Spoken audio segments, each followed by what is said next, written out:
Welcome back to Animal Crossing New Horizons. I'm dear darling. Shall we see what's going on our lovely island of Fawnhallow today, where we'll be relaxing as per usual. I'm mostly just sort of chilling at the moment. You know, am I fully packed for my holiday? Not completely, but I've got the main stuff packed, which is clothing. Oh my gosh, what is going on? I don't know.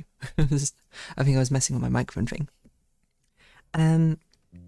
Anyway, we have the final D&D session today before it goes on a 1 week hiatus.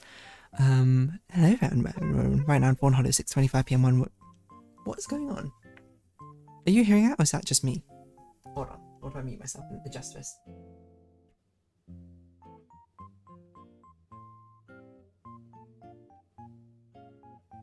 I think it's the connection of the aux cable to my audio interface which is causing it, but right now in Fawnhallow at 6:25 PM on Wednesday, October 22nd, 2025. Yeah. So I've not got everything packed, but that's what I'll be packing the rest of the stuff later today. Probably don't expect much from it, to be honest. It's not going to be too much. It's a fortunate situation where I don't actually need to pack all that much. Really, the only thing I need to pack is clothes.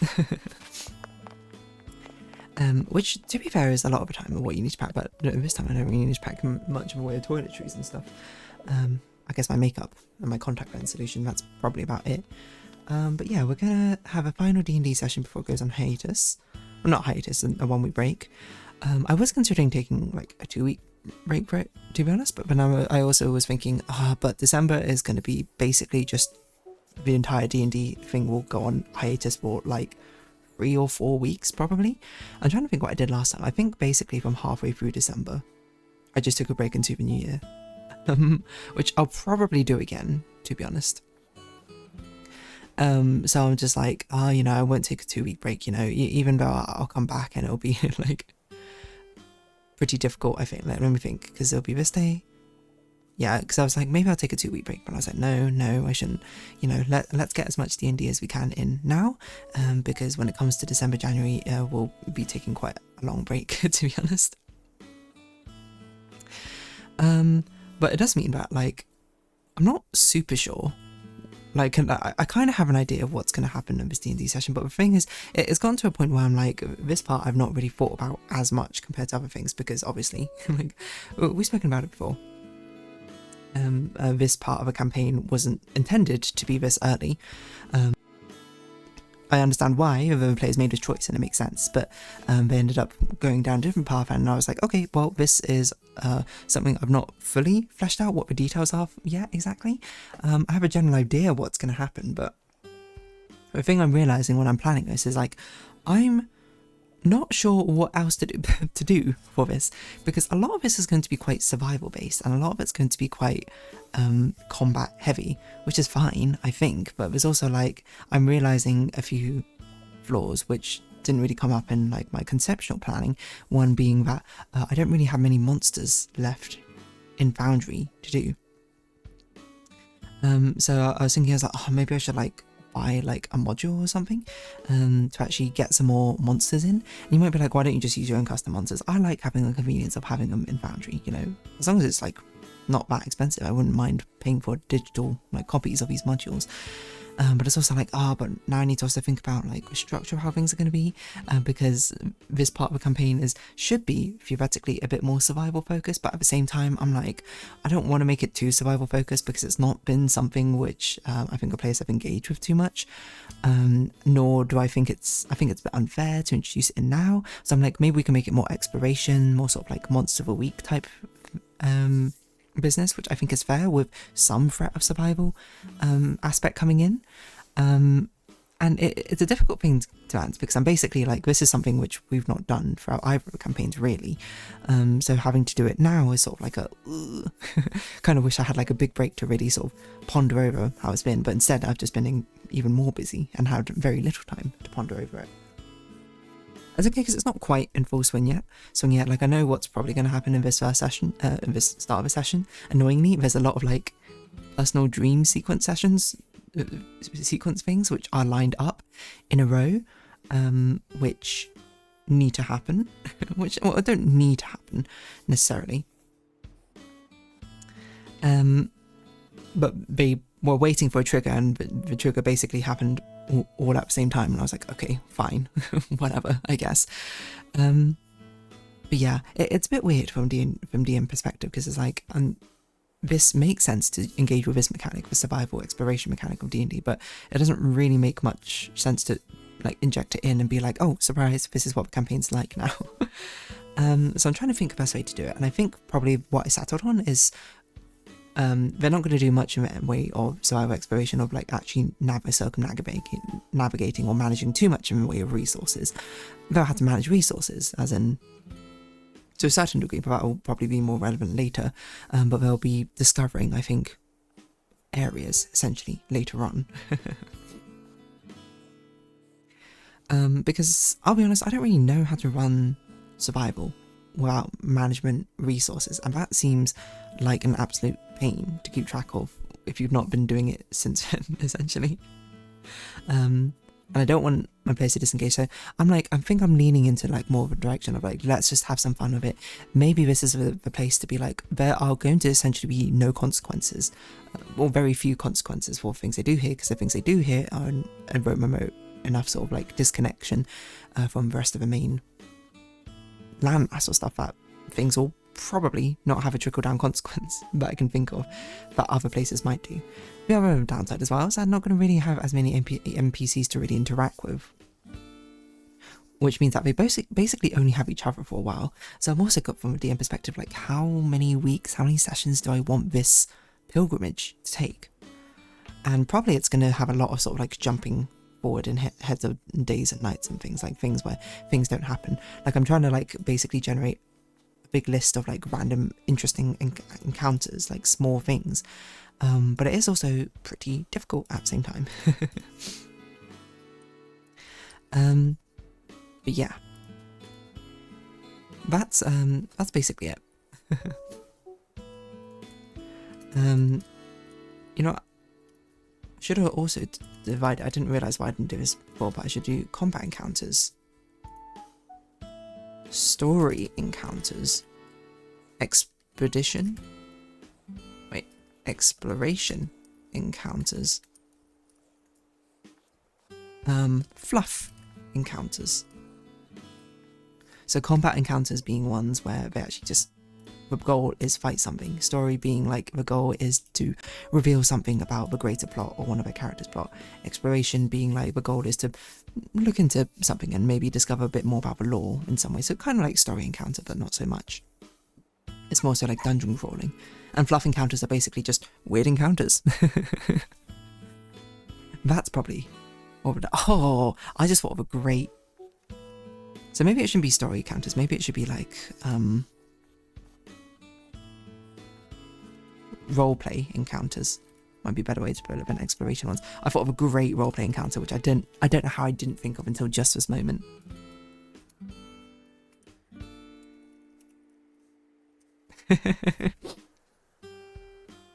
That is such a good idea, and they are going to love that if and when it happens.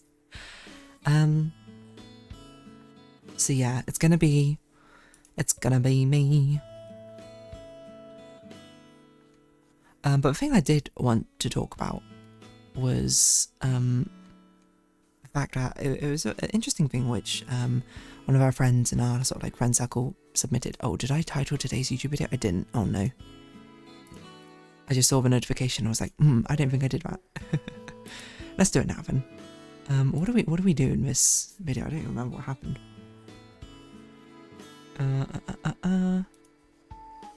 What was this one? Give it a mute. Where are we? Oh, was it this thing? It was this thing. Okay.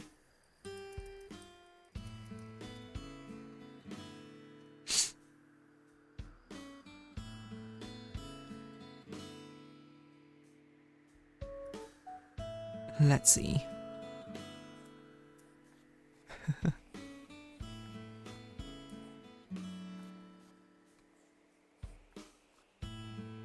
How would they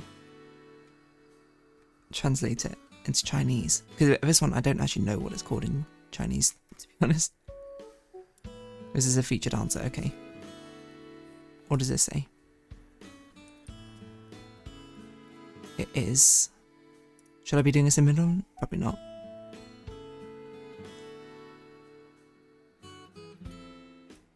Oh, people use an English term. Well, I'm going to use the official Chinese term instead, because that sounds more fun. I forgot that this was this video. This was an interesting video.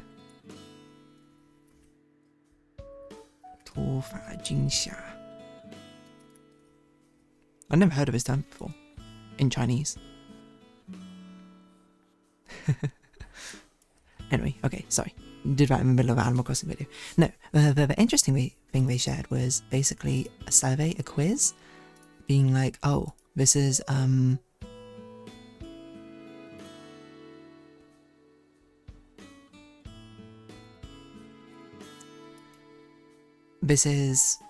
like a quiz, which is meant to basically guess where you are from the UK based on how you say things.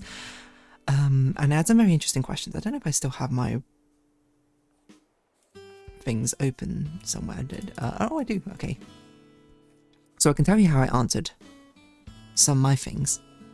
But they basically ask you questions like, oh, do these two words rhyme in the way you say it? Or like, what would you call this object? Like, this is something which I swear Tom Scott's done or something before. Like, he did a video because it was spawned off of, like, what do people call, like, the playground game where one person chases someone else, and if you're touched, you become the one who chases. I'm from a part of the UK which calls it. That's how I've always called it, but I know some places call it, like, tag, and some places call it tig. I mean, you probably knew I called it from my accent, to be honest. That's how distinctive, I suppose, the regional dialects of UK can be. But interestingly, I will say, like, obviously I'm not going to disclose exactly where I'm from, but you can probably tell from my accent. But interestingly, after I did the quiz, I don't know why it necessarily said this, but it said that I am mainly from the middle of Wales, from Aberystwyth. As well. I mean, to be fair, there is a bit of southeast England also sort of like highlighted, but yeah, like the biggest, most similar was like the core concentrations in the middle of Wales, central and western Wales, and I was like, what? I have no idea why, because most of the maps don't even put me there. What I think it was is probably because there are a lot of questions where it's just like, how do you refer to your XYZ? And in most cases I refer to them by the literal name, not literal name, by the literal description. So like, for example, this one was like, how do you refer to your grandfather? And then there are a lot of options was like pops or like gramps, or like other stuff I can't even remember. Like maybe grandmother's easier because it was like nanny, nana, grandma, stuff like that. But if I were to refer to my grandmother, like obviously if I was to talk to them, I would say it in Chinese, but if I was to do it in English, I would say my grandmother. Well, maybe more colloquial, I might say grandma, but I think most of the time I'd probably say grandmother. And similar with like father and mother, I'd say that. When I'm actually speaking to them, I would use like Chinese terms, but when referring to them as like a conceptual person, or literal person I suppose, I would say my mother, my father. Which is, I think, interesting. So what ends up happening is that for those ones, at least my chosen ones, seems to maybe place it more in northern Wales for some reason. Like, it says the most distinct maps. I don't know if I can see my previous responses again. No, I guess not. But, you know, I called that playground game it. It said, how do you pronounce the A in last? And I said it like A in father. Last, father. And what do you use the words for like a children's soft shoes worn for PE or gym class? I call them plimsolls. Specifically soft shoes, because they're not really trainers, but they're like a specific type of shoe often used in primary school. How do you refer to your grandfather? I said grandfather. And I said, how do you pronounce the words but and put? And it was like, do they rhyme, do they not rhyme? And I was like, they do not rhyme for me. Which, interestingly, either puts you in the south of the UK or the very north of the UK, which I find fascinating. It says, do the words farm and palm rhyme? And I said, yes. What about door and paw? And I said, they do rhyme. What about food and good? And I was like, they don't rhyme. What word would you use if someone was feeling unwell? And I said, ill. I think more colloquially, I might say under weather or poorly, which I think were options, but I think I could only choose one for that one. Or maybe I just chose the one which made most sense to me. There's one which was like a running water smaller than a river, and I was like, I would, whatever other people call it, I guess. So it depends on the running water. So I put creek, stream, or brook. Probably stream might be the most common one, but I don't know. What about horse and horse? Or A? And I said they sound the same. And would you call the grey bug that curls up in a ball when it's touched? And I said woodlouse. Which, yeah, for some reason that was put me in Wales. My friend said that apparently you can do even more of these. I will say, I don't know why this is being translated. British Irish dialect quiz, hold on. British Irish dialect quiz, because I've just noticed that the link our friend sent has... Oh, because you had to sign in otherwise, I see. What was that noise? Was that my mic again?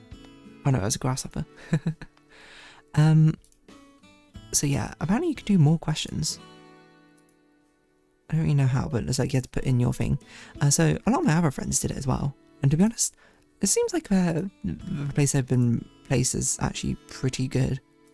Like this, my friend from this place says they're from this place.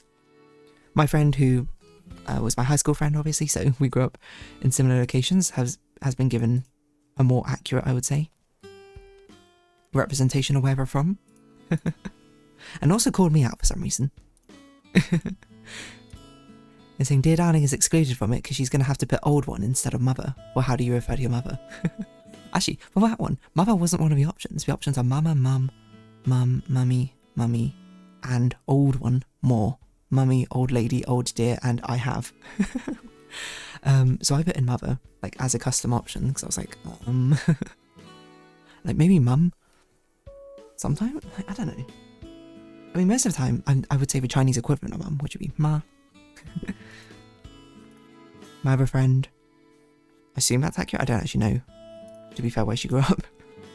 That one seems very accurate. I don't know why mine's so out there. Like, why am I out? Why am I in Wales? Which of these words would you use to refer to a friend? Brethren, for, dude, bro, bud, mara, man, deaf, lad, buddy, pal, mucker, butty. Yes, sir.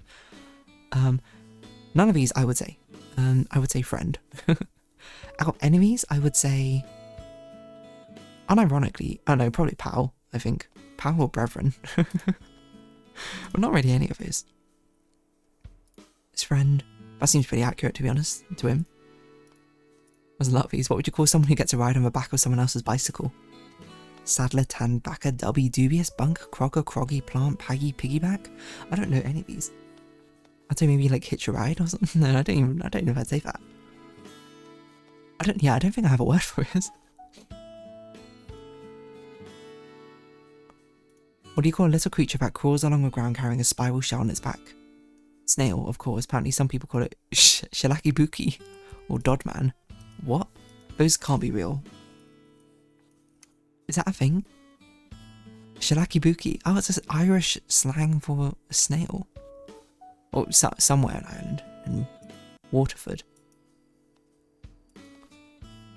What's the other one? Dodman.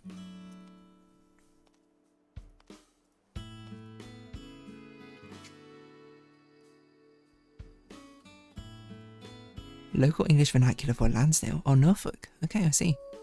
Huh, interesting. What do you call the hollow under the arm at the shoulder? What? Oxter? Some of these are crazy. What do you get from the tap in your home? Coronation pop, council juice, council pop. Oh my gosh. Why did all my other friends, who are also from where I am, got like very accurate things? Why am I from Wales? This doesn't make any sense. I have no idea, like even looking at results afterwards, I don't know what says I'm from Wales. Very funny though. Oh well, who cares? Anyway, on that note, I'm going to round this episode off here. So I guess from tomorrow onwards, you'll be getting pre-recorded, dear darling. So I'll see you in about a week's time. So if you have been watching, thank you very much. It's been Animal Crossing New Horizons. I've been dear darling. Likes, comments, subscription, shares, greatly appreciated. Socials, Discord down below. Hope to see each other again, but for now, it's our farewell. So until next time, bye bye for now.